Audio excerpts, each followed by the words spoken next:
오늘 사무엘상 1장 1절에서 11절까지의 말씀 가지고 하나님의 마음과 통하셨습니까? 라는 제목으로 말씀 나누고자 합니다.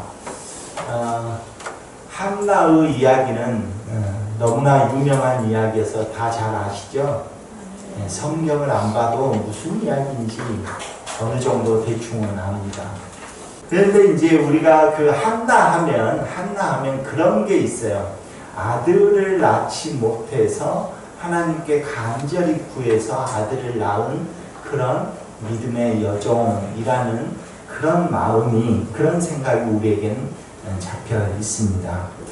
그러나 이제 우리가 자세하게 오늘 말씀을 좀 자세하게 살펴보면서 과연 한나가 그렇게 울면서 하나님께 기도했던 이유가 과연 아들 때문이었느냐 하는 것을 우리가 오늘 한번 생각을 해보려고 합니다. 오늘 본문을 시작하면서 뭐가 나옵니까? 1절에 갑자기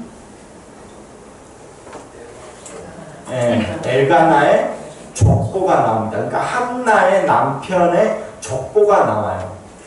뜬금없이 족보가 딱 나오는 겁니다. 왜 족보가 여기에 등장하는지 우리가 잘 여기를 봐서는 이해가 안 됩니다. 그리고 또 족보 내용 가운데 나오는 이름들을 봐도 별로 우리가 낯익지 않습니다. 그래서 우리가 이 족보를 기록한 이유가 있을 텐데 라고 생각하면서 이 족보를 한번 생각해 보자 라고 하면, 우리 성경, 구약 성경에 이스라엘의 족보만을 한 길게 이렇게 잡으면서 그것을 자세하게 족보를 풀어내면서 적어 놓은 책이 있습니다. 그게 바로 여러분이 성경을 읽다가 족보가 나오면 통독을 딱 그쳐버리는 데가 있잖아요. 거기가 바로 역대기 책입니다. 역대기상. 그러니까 이 역대기 책에 보면 족보가 긴 장으로 이렇게 자세하게 설명이 되어 있습니다. 그런데 그 족보를 보면서 세 가지 특징을 발견했어요. 세 가지 특징. 첫 번째는 뭐냐면, 그 족보는 누구의 족보냐면 레위 지파의 족보입니다.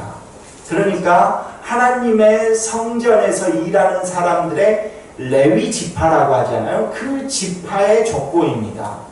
그 중에서도, 레위 지파 중에서도 두 번째 특징은 제사장의 집안의 족보입니다.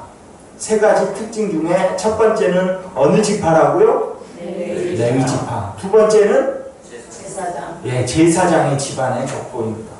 그리고 세 번째, 마지막으로는 그 족보의 특징의 세 번째는 뭐냐면, 그 제사장 집안 중에서, 제사장 중에서도 우리 이준 목사님 같이 찬양을 잘 인도하고 찬양을 잘하는 사람들이 있을 것 아닙니까? 그 사람들을 뽑아가지고 하나님의 성전에서 찬양을 집중적으로 할 수 있도록 예배를 드릴 때마다 우리 성가대처럼 이렇게 뽑아놓은 사람들의 족보예요. 그러니까 이 세 가지 족보죠.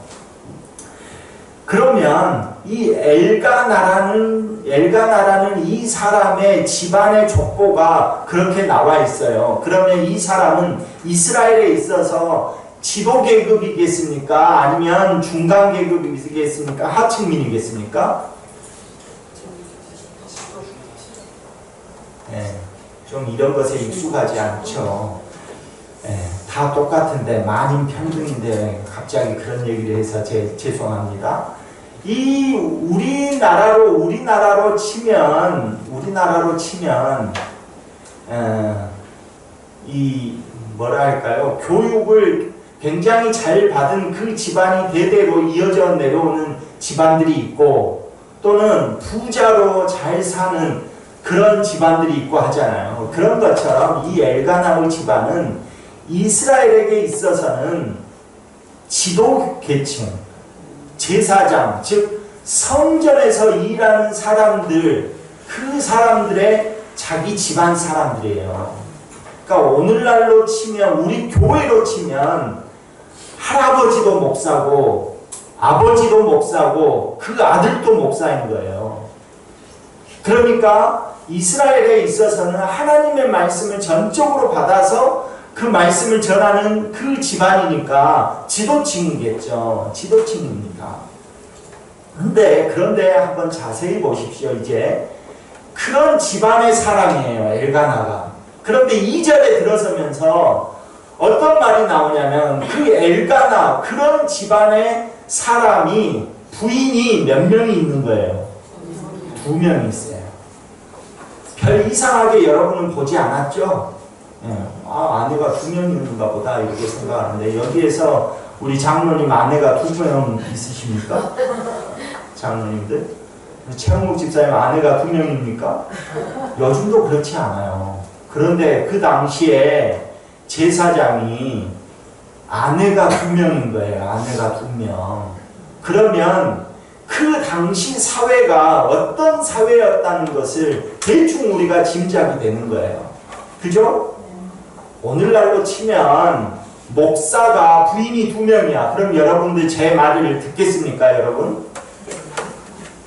바람만 펴도 요즘 난리가 나잖아요. 그러죠? 그런데 제가 부인이 2명이야. 그리고 여기에서 말씀을 증거해. 그럼 여러분 이 교회 나오겠습니까, 여러분? 아니요. 그러죠. 당연하죠. 그런데 성경에 딱 하니 제사장 집안인데 그 사람의 부인이 2명이었더라 이렇게 밝히고 있는 거예요. 그 당시 사회가 얼마나 어둡고 하나님과 멀어져 있는 사회였는지를 알려주는 거예요. 자, 그런 사람이었습니다. 그렇게 이 사회가, 그러니까 사무엘상이 시작하는 그 시점이 그렇게 사회가 어둡고 또는 이 어둠이 많은 데에 있어도 제사장이 말씀으로 가르쳐야 되는데 그러지도 못하고 오히려 제사장이 앞장서서 부정과 부패를 저질러요. 오늘 말씀에서 홈니와 비느하스가 제사장이었더라 그렇게 하잖아요. 엘리 제사장의 두 아들 홈니와 비느하스는 어떤 사람이에요?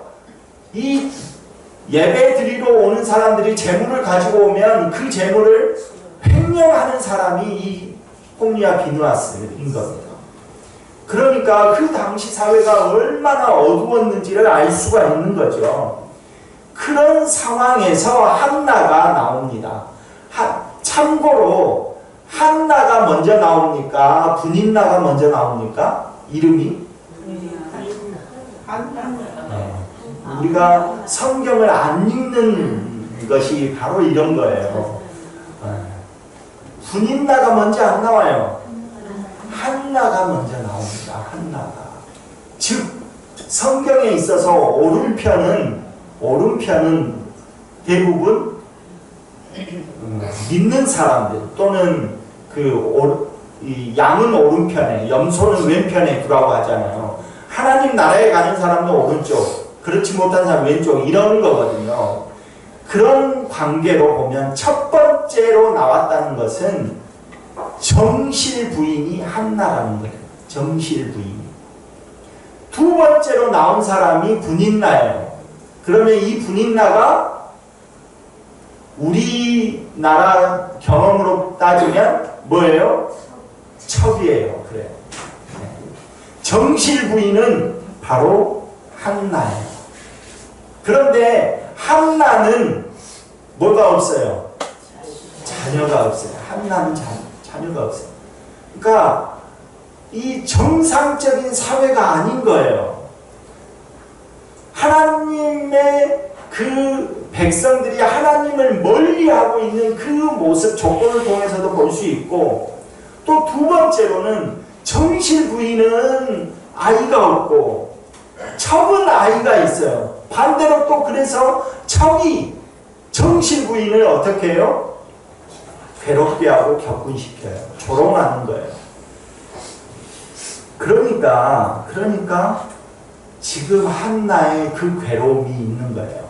그런데 아들이 없어서 이 한나가 과연 이렇게 괴로웠느냐 하는 거죠. 오늘 이 5절과 6절에서 어떤 말씀이 반복되냐면 하나님께서 임신하지 못하게 하심으로 라는 말씀이 5절과 6절에 반복해서 나와요. 하나님께서 임신하지 못하게 하셨다는 거예요. 그러니까 이것을 통해서 우리가 이제 생각해 보는 것은 히브리 사람들, 그 당시 히브리 사람들이 아이를 낳지 못하는 사람을 어떻게 생각했느냐 하면 하나님이 임신하지 못하게 했다고 했잖아요. 그러니까 당시의 히브리 사람들은 아이를 낳지 못하는 여인을 어떻게 생각했냐면 두 가지로 생각했는데, 첫 번째는 저 여인이 하나님한테 잘못해가지고 지금 징계를 받고 있다. 징계를. 이렇게 생각을 했어요. 두 번째는 저 여인이 하나님께 저주를 받아가지고 버림받았다. 이렇게 생각을 했어요. 그러니까 이 한나의 괴로움이 어떻겠습니까? 지금 정실 부인 그거에 상관한 게 아니에요. 그러니까 과감하게 첩실이었던 분인나가 하나님께도 버림받은 이 여인 그냥 함부로 대하는 거죠. 그러니까 조롱하고 손가락질하고 격분시키고 그러는 거예요. 그러니까 이 한나의 입장에서는 괴로워요. 자녀가 없어서 괴로운 게 아니라 사실은 뭐가 없어서 괴로운 거예요? 뭐 때문에 괴로운 거예요? 하나님과 나와의 관계가 단절되어졌다는 그 괴로움이 있는 거예요. 만약에 여러분 한번 제가 여러분에게 묻겠습니다. 여러분에게 아이가 없어요. 지금 막 이제 결혼을 했습니다. 여러분 결혼을 해서 아이가 없어요. 그런데 남편이 진짜 여러분을 사랑해요. 진짜로 사랑해서 아이를 못 낳는다고 구박은커녕 너무나 잘해줘. 오늘 말씀 보면 돈도 갑절로 줘. 내가 너 사랑하잖아. 너 아이 뭔 소용이 있냐. 오히려 남편이 그렇게 얘기해요. 아이가 무슨 소용이야. 아이 없어도 돼. 우리끼리 잘 살자 하고 돈을 엄청나게 주면서 잘 살아요. 그러면 여러분이 괴롭겠습니까? 즐겁겠습니까? 네?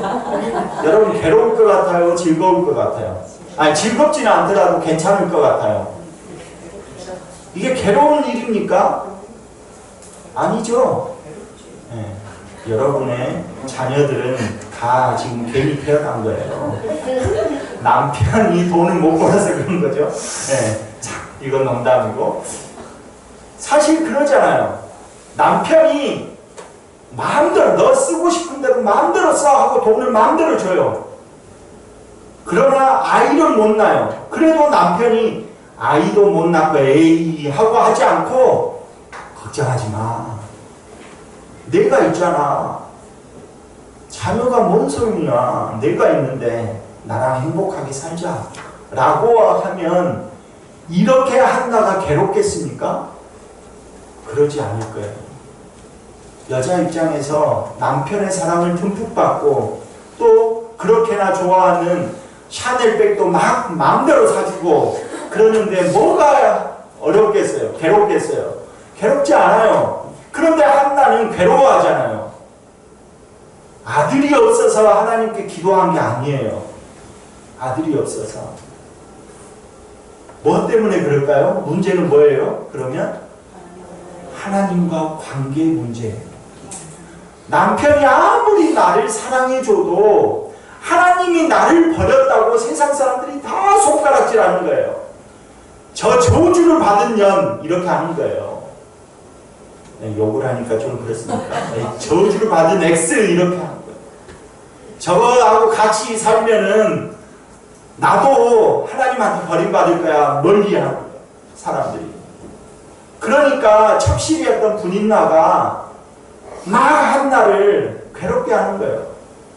애기도 못 낳고 하나님께 버림받은 것이 정실부인이라고 뭐가 네가 그 자리를 지키고 있냐. 빨리 나가라. 이렇게 했을 거 아니에요. 우리 사극에서 많이 본 것처럼. 그랬을 겁니다. 그러니까 한나의 입장은 아이를 못 낳아서 아들이 없어서 괴로워서 하나님 앞에 눈물로 호소하는 게 아니에요. 지금 한나는 하나님과 나와의 관계가 끊어졌다는 세상 사람들의 그 인식, 그것 때문에 하나님 나에게 아들을 주십시오 라고 기도하는 거예요. 무엇을 위해서? 내가 하나님께 버림받은 여자가 아니라는 것을 증명해야 되잖아요. 그러니까 하나님 앞에 기도하는 거예요. 하나님, 나에게 아들을 주십시오. 그래야 내가 하나님께 버림받은 여자가 아니라는 것을 세상 사람들이 알 것 아닙니까? 하나님, 나의 이 간절함을 하나님 아시잖아요. 진짜 나 하나님 앞에서 죄 지은 것 없는 것 알잖아요. 하나님, 나를 도와주세요. 이렇게 기도하는 겁니다. 그런데 그런 마음을 품고 기도하고 있는데 제사장 계열의 족보를 가지고 있는 사람, 남자 둘의 반응을 한번 생각해 보십시오. 엘가나, 그 남편은 어떻게 하고 있어요? 아까 제가 말한 대로, 야, 10 아들 안 부러운 내가 있는데 뭔 걱정이냐. 하지마, 걱정하지 마. 왜 괴로워하느냐. 이렇게 말해요. 한나는 하나님과의 관계, 이 하나님과의 관계가 완전히 끊어져 버린 이 세상, 어두워진 이 세상 속에서도 한나는 하나님과의 관계가 끊어져 있다는 그 아픔 때문에 기도하고 있는데, 제사장 계열의 그 집안 사람이라고 하는 이 인간은 하나님과의 관계가 끊어졌든 안 끊어졌든 아무 상관이 없는 거예요. 내가 너를 사랑하는데 무슨 걱정이냐. 이렇게 말하고 있는 거예요. 또 두 번째는 엘리 제사장 보십시오. 아니, 하나님과의 그 관계가 끊어져서 너무나 슬퍼서 성전에 나와서 기도하고 있는 그 모습을 보고 이 엘리 제사장이 뭐라고 합니까? 이 술을 끊어라. 어디 성전에 와서 주정을 하고 있냐. 이렇게 말하고 있는 거예요. 그러니까 이 정도로 그 당시의 제사장들도 영안이 열리지 않고 하나님과 관계가 완전히 단절된 그런 시대 속에 한나가 있는 겁니다. 그런데 이 한나 여인 한 명만 하나님과 그 관계가 끊어진 것이 너무나 가슴 아프고 너무나 원통하고 그래서 눈물로 호소하는 거예요. 그런데 이 한나가 엘리 제사장이 너 술 취했다 이렇게 말을 할 때 한나가 엘리 제사장에게 나 술 취한 것 아닙니다 라고 말을 하는 내용이 나옵니다. 우리 함께 15절을 우리 자막을 통해서 한번 보겠습니다. 15절입니다. 같이 읽습니다. 한나가 대답하여 이르되 내 주여 그렇지 아니하니이다. 나는 마음이 슬픈 여자라 포도주나 독주를 마신 것이 아니요 여호와 앞에 내 심정을 통한 것뿐이오니. 내 심정을 통한 것뿐이다. 여호와와 내 심정을 통했다는 거예요. 심정을 통했다는 말이 뭡니까? 무슨 말입니까? 우리는 잘 알잖아요. 심정이 통했다는 말 무슨 뜻입니까? 네 마음이 내 마음이고 내 마음이 네 마음이라는 거 아닙니까? 서로 통했다는 것 아닙니까? 내 마음과 네 마음이 서로 통했다. 그러면 한나가 누구에게 기도한 거예요? 지금 하나님께 기도했어. 그럼 누구와 마음이 통한 거예요? 하나님과 마음이 통한 거예요. 하나님의 마음을 내가 알고 기도하다가 내 마음을 하나님이 알고 하나님이 내 마음을 알았다는 거예요. 심정을 통하는 것이라는 거예요. 기도하다가 하나님과 한나의 마음이 서로 통했습니다. 통한 거예요. 어떤 마음이 통했을까요? 그러면 어떤 마음? 한나는 어떤 마음이 통했을까요? 우리 다 함께 심정을 통한 기도 그 11절을 한번 같이 읽겠습니다. 우리 자막 보면서 11절 같이 읽습니다. 시작. 선하여 만군의 여호와여 만일 주의 여종의 고통을 돌보시고 나를 기억하사 주의 여종을 잊지 아니하시고 주의 여종에게 아들을 주시면 내가 그의 평생의 그를 여호와께 드리고 삭도를 그의 머리에 대지 아니하겠나이다. 어떤 마음이 통한 거예요? 하나님께서 한나의 어떤 마음을 받으신 거예요?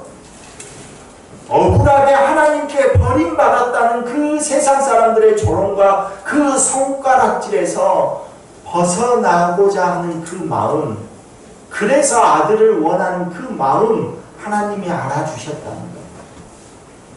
그러면 서로 심정이 통했다고 했으니까 하나님이 한나의 마음을 알았어요. 그러면 하나님의 마음을 한나가 알아야 되잖아요. 그래야 서로 통한 것이죠. 어떤 것이 통했을까요? 그러면 우리가 그러잖아요.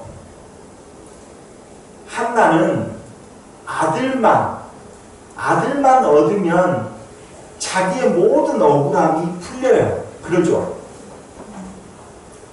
징계를 받고 저주를 받아서 애를 못 낳는다는 그 억울함이 풀리는 조건은 아들만 얻으면 되는 거예요. 그러잖아요. 그런데 오늘 이 11절 말씀을 보면 이 한나는 한 걸음 더 나아가요.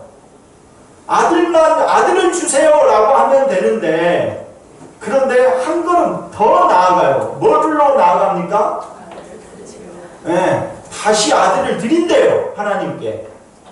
아니, 다시 드릴 아들을 뭐하니 달라고 해요. 그러잖아요. 그런데 하나님께 다시 드리겠다는 거예요. 아들을 주시면. 그러면 한나는 하나님의 어떤 마음을 안 것일까요? 어떤 마음? 제사장들조차 하나님의 말씀을 바르게 전하지 못하는 이 시대에 하나님의 그 답답한 마음을 안 거죠. 제사장이 있으면 뭐합니까? 엘리 제사장은 기도하는 여인에게 술 취했다고 말하라고, 그 두 아들 제사장은 홈리와 비누아스는 하나님 앞에 드리는 그 제물을 도둑질해가는 제사장이고, 위에 지도계층이 그 정도 어두운 사람들이면 밑에 사람들은 어떻겠습니까? 다 제사장 보고 따라했겠죠. 아, 제사장 계열이 아내가 2명 있네?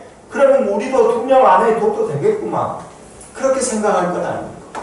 아, 제사장이 하나님께 드린 제물을 도둑질 안 해? 아, 그러면 우리가 하나님께 제물을 안 드려도 되겠구만. 이렇게 생각할 것 아닙니까? 그러니까 그 시대가 너무나 어두운 거예요. 그러니까 하나님께서는 자기의 마음을, 하나님의 말씀을 진짜 바르게 전해서 저 어둠에 빠져있는 사람들을 깨우칠 바른 말씀의 지도자 한 사람이 없어서 하나님께서는 마음이 아픈 거예요. 그러니까 그 마음을 기도하다가 안 거예요. 한나는. 그러니까 하나님, 나에게 아들을 주십시오. 아들을 주면 하나님의 그 마음을 내가 알고 있으니 내가 그 아들을 하나님의 제사장으로, 하나님의 그 말씀을 전하는 자로 내가 드리겠습니다 라고 말을 하는 거예요. 우리가 한나의 이 고통, 예를 들어서 막 손가락질 받고 조롱받는 이 고통이 없었으면 이 한나가 하나님의 마음과 통했을까요? 하나님의 마음을 알았을까요? 몰랐을 거예요. 한나에게 찾아온 그 고통이 있었기 때문에 하나님 앞에서 눈물로 호소하고 기도하다가 하나님의 마음을 알게 된 거죠. 그러므로 우리에게 찾아오는 그 고통과 슬픔과 아픔, 그런 것이 우리가 한번 생각해 볼 것은 이것을 통해서 하나님께서 나에게 주시는 그 메시지가 있겠구나 라는 것을 우리가 또 깨달아야 되는 것이죠. 그럴 때 하나님의 마음과 내 마음이 서로 통해서 하나님을 위해서 무엇인가 하려고 하는, 하나님을 위해서 나를 헌신하려고 하는 이 한나와 같은 그런 믿음의 사람이 우리가 될 수가 있는 것이죠. 사랑하는 성도 여러분, 여러분의 고통과 슬픔과 절망의 그 시간을 통해서 하나님께서 오늘 부르시고 계십니다. 우리 서로 심정을 통해보자. 내가 이 시대를 보면서 내가 얼마나 답답한 줄 아니? 내가 너의 가정을 통해서 내가 얼마나 답답한 마음을 품고 있는 줄 아니? 우리 교회를 위해서 내가 얼마나 답답한 마음을 품고 있는 줄 아니? 라고 어쩌면 여러분을 고통 가운데서 부르고 있는 줄 모릅니다. 이 고통과 슬픔과 절망의 시간을 통해서 하나님께서 서로 마음을 통해보자, 그 심정을 통해보자고 여러분을 부르시고 계신 것입니다. 하나님께 여러분의 마음을 통곡하며 기도함으로 아뢰시기를 바랍니다. 제가 찾아왔는데 저 술 주정하고 있네 이렇게 말할 정도로 한번 기도하시기 바랍니다. 그럴 때 그런 눈물과 기도와 그 호소를 통해서 하나님의 마음을 이해하고 하나님께서 나를 통해서 무엇을 원하시는지를 우리가 깨달을 수 있는 것이죠. 그런 통곡하는 눈물과 호소가 없이는 하나님의 마음과 통할 수가 없는 거죠. 하나님의 마음과 우리 성도님들의 마음이 서로 통함으로써 오늘 은혜를 풍성하게 누리기를 간절히 소망합니다.